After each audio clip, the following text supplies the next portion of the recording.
تین افراد حضرت حسین بن علی رضی اللہ تعالیٰ عنہ کے پاس آئے۔ ایک نے بارش کی قلت کی شکایت کی کہ کافی عرصہ سے بارش نازل نہیں ہوئی۔ آپ نے فرمایا کثرت سے استغفار کرو۔ دوسرے نے کہا میرے ہاں اولاد نہیں ہوتی، میں اولاد کا خواہش مند ہوں۔ فرمایا کثرت سے استغفار کرو۔ تیسرے شخص نے شکوہ کیا زمین میں قحط پڑ گیا، غلہ پیدا نہیں ہوتا یا بہت کم ہوتا ہے۔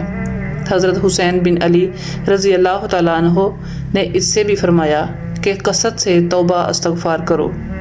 آپ کے پاس جو لوگ بیٹھے تھے انہوں نے عرض کیا نواسۂ رسول صلی اللہ علیہ وسلم، تینوں افراد مختلف شکایات لے کر آئے مگر آپ نے ایک ہی جواب دیا۔ فرمایا کیا تم نے اللہ تعالیٰ کا فرمان نہیں پڑھا ہے؟ اپنے رب سے اپنے گناہ بخشواؤ اور معافی مانگو، وہ یقیناً بڑا بخشنے والا ہے۔